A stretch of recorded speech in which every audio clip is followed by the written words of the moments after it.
My mind is like a camcorder with freeze frame features and two high quality lenses that can capture enough details to eradicate the need for any confession. I take snap shots.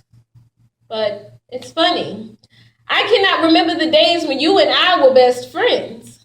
Blood-related bystanders recall times when we were playing in the backyard doing backflips and cartwheels, but I guess since x-ray lenses are not a thing, no one could have ever known the images that you had stored in your mind of 8-year-old me. I guess somewhere back in time, my mind erased the snapshots of seeing your cemented basketball goal stand upside down, looking as if it was defying gravity against the sky. Time has a way of erasing the best times of former days.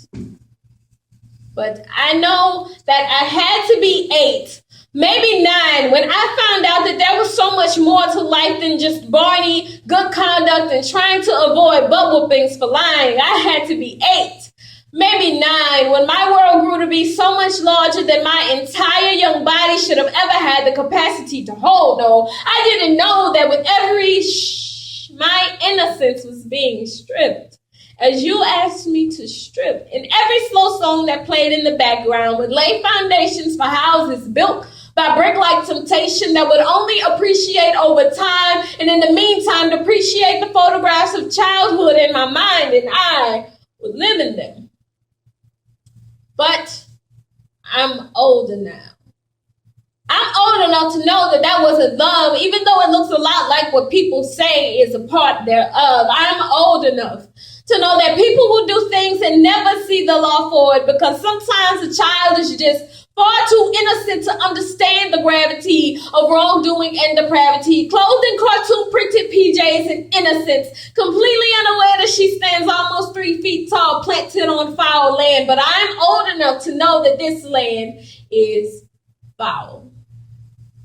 And sex is no more equivalent to love than being caught is equivalent to an apology. But I'm old enough to not need an apology, which ain't that a blessing, because there are women who were once girls until a man treated her like she was no more than an entrance, left her wide open like a door to a room that yielded no privacy, and wrote on her Barbie doll pink walls that this was all that she was ever good for, leaving her to figure out why she was always climbing out of yet another man's window, and she can't even look in the mirror because her makeup from last night reminds her of every easy, breezy, beautiful life she's never had, and every easy, breezy, beautiful cover girl she's not. She's just the cover girl of the last man's bed sheets until one day she finally has him in the prison of her mind, tied, beaten to a pulp with a red light beaming into his eyes, and she says, "Look at the camera."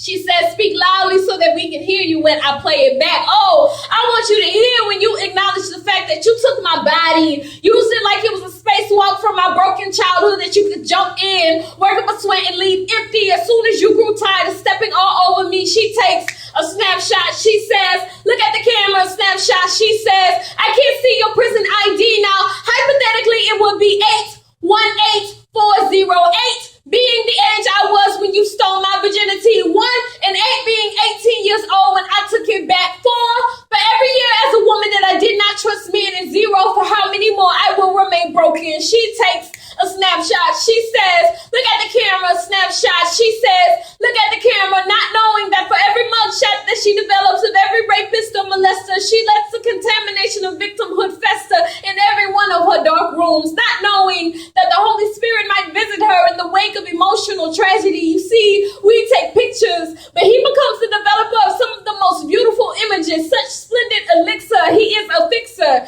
keeping in place these images of peace so that when the light of reality hits it will not, cannot, no, it won't be moved, and he is the stop, preventing the chemical reaction of blood, sweat, and tears, hurt, anguish, and pain, misuse, abuse, and rage. He stops that chemical reaction from eating through the page of your projection of freedom and peace. He takes every recording, photograph, and freeze frame image of every negative emotional memory and presses delete.